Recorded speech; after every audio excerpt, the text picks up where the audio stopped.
Endlich! 2 bis 5 Tage frei. Jetzt mit kurzurlaub.de. Ja, hallo, ich bin's Jürgen, ich bin der Trainer von Taren Zeuge und wir haben jetzt die Endphase in der Vorbereitung auf den Kampf für den 22.09. in Potsdam in der MBS Arena, live im RBB. Wir sind guter Dinge, wir freuen uns auf den Kampf und Taren ist in einer super Verfassung. Natürlich in der letzten Phase ist sehr viel spezielles Training, das heißt Sparring, Sandsacktraining, Pratzentraining. Natürlich bauen wir immer mal wieder Athletikeinheiten ein, aber ich achte sehr viel auch für Beweglichkeit und so, weil er doch manchmal so ein bisschen in der Körperhaltung steif wirkte und da wollen wir natürlich gegenarbeiten, um das Maximum rauszuholen. Also er macht einen sehr guten Eindruck, einen motivierten Eindruck, was für mich ganz wichtig ist, weil er will zeigen, wie er boxt, wenn er richtig vorbereitet ist und ich finde, das ist wichtig, das soll er auch zeigen und ich glaube, er hat den Biss, den Leuten das zu zeigen, was er drauf hat, weil ich möchte am liebsten, dass er den Kampf über die Runden geht, weil so ein Kampf ist natürlich auch immer für ihn nochmal über die Runden zu gehen, nochmal ein paar Sachen zu probieren und so und eigentlich sein ganzes Vermögen mal ein bisschen auszuschöpfen, jede Runde ein bisschen anders gestalten und nicht so eintönig und das ist auch das Ziel, das probiere ich ihm zu vermitteln und darauf arbeiten wir hin.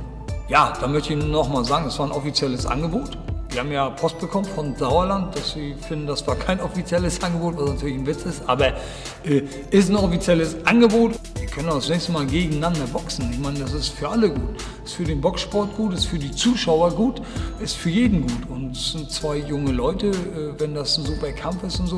Bei so einem Kampf gibt es nie Verlierer, gibt es nur Gewinner und die Größten sind halt die Zuschauer, die den Kampf sehen wollen. Und wenn man sich da mal rumdrückt vor, dann ja, weiß ich nicht, was sie wollen.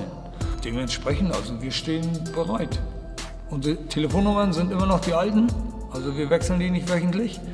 Und Sie haben ja auch unsere E-Mail-Adresse und jetzt haben wir auch eine Internetseite und Sie kennen ja unsere Kontaktdaten. Dementsprechend ist das natürlich immer so Märchengeschichten, ne? Also so ungefähr das Jahr, das war ja keine offizielle Anfrage und so. Das ist immer so ein Indiz dafür, dass die Leute den Kampf eigentlich gar nicht machen wollen. Ja, Vincent Feigenbutz und Taren Zeuge, das ist doch eigentlich der Kampf, den die Deutschen jetzt sehen wollen. Und ich finde, den muss man machen. Und da ist auch Sauerland meine Pflicht, mal ordentliche Kämpfe zu präsentieren und nicht jede Woche den Gegner zu wechseln und die Leute da immer im Unklaren zu lassen, wer jetzt eigentlich gegen wen boxt am Ende. Und dass das dann so eine Überraschung ist. Der Kampf muss kommen. Wir sind bereit.